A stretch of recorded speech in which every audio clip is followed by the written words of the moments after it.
And we say a very warm welcome now. First cap on the sofa, Lize Kop, how are you? Thanks. Yeah, I'm doing really well. It's wonderful to have you. Thanks so much for coming to join us. Yeah, thanks. How are you settling in? How are you finding your football at the moment? Yeah, I really like it. I think, of course, I'm desperate to win a game now, but I think it's really good to be here around the team, and it feels great. We've had a bit of a break over the course of the last few weeks with the FA Cup and the international break. The last game before that was Leicester. How was that experience for you playing against your old club?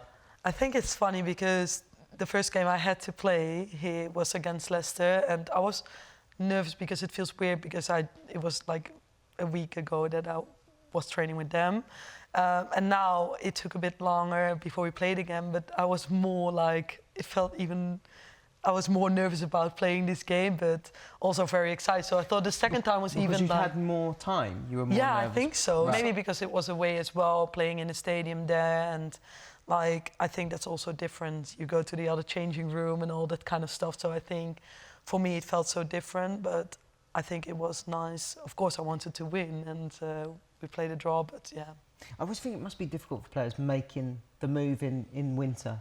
Because it's such a little amount of time, isn't it, that you have to think about things and try and get everything right. Yeah, and absolutely, because you're already in the season. It's not as if you've got that preparation time at the start of the season going into it. I'm sure you felt that. You knew everything there was to know about Leicester, and ironically, and it happened to me a couple of times, the first game is against your former team, which is really strange. I'm sure you knew what was coming, but then when the game started, it probably was very different, obviously playing for Spurs. Yeah, of course. I think it's different when you play against them, because when you train with them, it's like so easy, you know what's going to happen, but you never know, like when you play against a team, what their plans are and what they've changed or things like that. So I think it's also, I'd rather not know too much about my opponents, like about my direct opponents, and now I knew everything about my players who I was playing against. So it was like, sometimes I just want to feel like I'm reading in the moment and not know, oh, she's left-footed, she's definitely going to shoot with her left foot, and then they shoot with right, for example. So I feel like I want to keep all my options open, and sometimes unless I know, I feel like I keep my options open, and like when you play against your team, you know everything, or like your old team. Like. Yeah, you almost can fall into expecting things to happen in a certain way. Tell us a little bit about your game. Do you feel like you're a good stylistic fit for this Spurs side? Yeah, I really feel like that. I know, like, we want to play like really in possession, want to build up, take the risk, what we can take the risk, and also implement the goalkeeper in there. And I think I'm really good with my feet, and I can really like help the team and help in my position and create actually an extra player in there. But also I feel like I can support the team, like of course, like defending the goal in that kind of way. And I think I'm an all-round goalkeeper, so I'm explosive on the line, but also wanting to claim balls, playing higher up, and being very comfortable in these kind of positions. So, yeah. Dominating that 18-yard box. Thank you. Yeah, dominating it. Yeah. So important for goalkeepers. Yeah, how do you feel about the pressure of playing out from the back? Do you enjoy that pressure? Really? Yeah, I really like it. For example, when you play with three in the back line and you have to step behind your like back line, I'm like, I don't want to be like behind my central. You want to be defender. the third centre back? Yeah, I kind of. No, I don't like it to stand behind. Of course, it's part of the games, but I really like when I can join the build-up and create that extra player. Have you played outfield before? I did. You did? Yeah. When So I was what was younger. your position when you were younger? I was a winger. Really? Fantastic. Yeah, but it's good that I stopped. Okay, so what happens? Who says, right, in the net, get the gloves on? No, I think like when you're younger, like no one wants to be in goal, so you just start like changing around, and then it's your turn. And I think I wasn't scared, and I can remember when I went to school and I was like diving around, and we were not even playing football. So I think that's at a certain point you can feel you're actually good in a certain position, and I think that the biggest thing for me, I wasn't scared, and I think that's like a big positive when you're younger, because yeah, what else can you do? You don't know what you're actually doing, I think. So, yeah, I ended up in goal. When did you realise that you weren't afraid, that was a strength? Did anyone ever mention it to you, or was it just something that you always had, that you just I don't mind this. I'm happy. I don't know. I think it's just like when parents are after, oh, you did great or so. I don't know like a certain moment where it was like, oh, yeah. It's just like at a point, a feeling where you're like, you have to choose. But I didn't want to, especially when you go to the bigger pitches, like the normal size. I felt like when I'm a goalkeeper, football felt like a sport for me, so I wanted to run as well. So I did like half-half. So one half I played as a winger, and the other half I could be a goalkeeper. So it was actually great because I had another goalkeeper. He wanted to do the same. So it was a great thing for me because I didn't want to be after like 90 minutes to stand. Felt like I've been standing because. Like now the games feel totally different. I feel like tired after a game, of course, but when you're younger you want to get the energy out and run as well. So yeah, it was great for me. What do you think is the hardest part about playing as a sweeper keeper? What the sort of, I guess, what is the skill that you need the most in order to be able to play out from the back and deal with that pressure? I think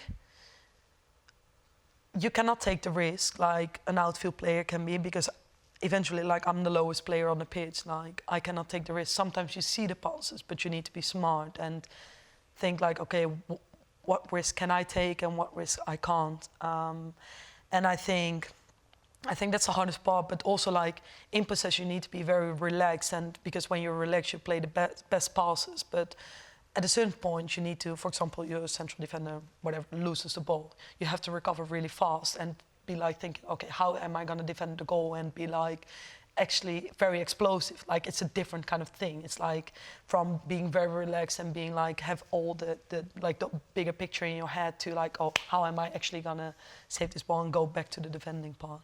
We spoke with Tony Kinski from the men's first team the other week, and he said he always found it frustrating when people talked about risk because if you know your ability and if you have confidence in your ability, it doesn't feel risky to play passes. It just feels like you're in control. It does.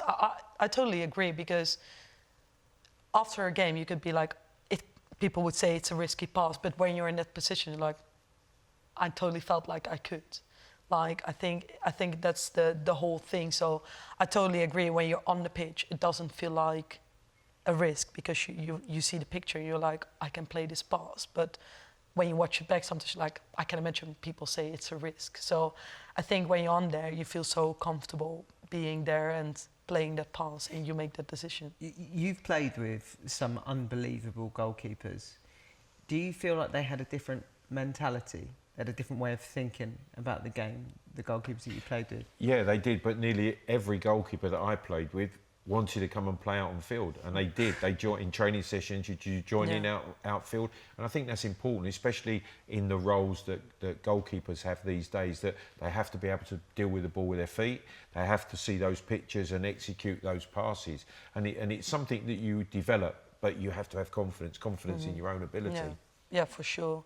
And I think it changed as well. Like, if you look at the goalkeepers nowadays, most of the goalkeepers are both feet because, like, you're going to struggle if you cannot play both feet because, like, the opponent's going to press you and you end up kicking the ball out. And I think these kind of things are changing. Also, when you talk, like, the game earlier, like, the goalkeepers weren't really involved. It's like, I think that's also, like, I don't know how you experience it, but I think it's a big change. And if I talk with managers, they don't really like. I start talking about in possession, and he's like, for example, why do we start about in possession? Your job is to save goals. Like it's funny. So I think it's also like a big change that's happening in the game. But yeah, I think it's really positive though, isn't it? I love that, the fact that you have an extra player. You have another angle on the pitch to find if your defenders are being pressed, if you're being forced into corridors that you don't want to be in. Knowing that you have faith in your goalkeeper is a really crucial thing. And I suppose for you, knowing that your defenders and the people in front of you trust you must be really important as well, because you're going to provide them with that outball potentially.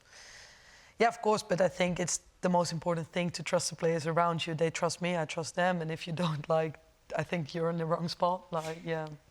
Tell us a little bit about settling into life in London. How have you found it? London is like really, really nice. I think there are a lot of like opportunities. You think the life around it's really good. Like you can go into nature, you can go into the city. I just did a walk another day and I really liked it. So yeah, I bought a book with walks, and I had to read the map, and I was like, "Where's my blue dot?" And I just didn't know where to go. So yeah, it's funny. So I really like it that I can do both. I love that you've got out in nature a little bit, managed to get out of the city. That's really nice. Yeah, it was really good. Yeah. And just finally, for you looking ahead at the rest of the season, what do you want to try and achieve? And I suppose you must be also desperate to get to the summer on some level, so you can have a proper full pre-season with the group and start from zero. Yeah, of course. Like it's, I think we've got 4 more games.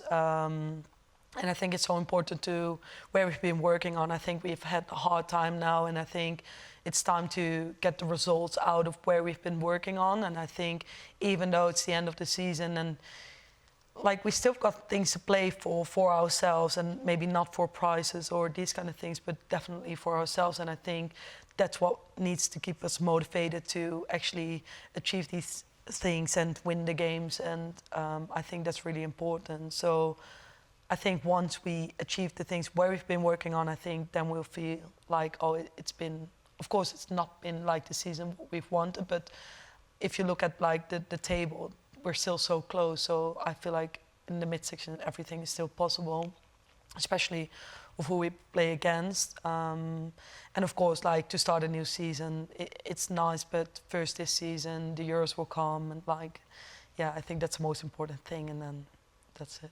Well, Lize, thank you so much for joining Thank us. you. Good luck for the rest of the season, for the summer, and can't wait to see you have a full season with Spurs, and I'm glad you're settling in so well as well. Thank you. Good Thanks. luck.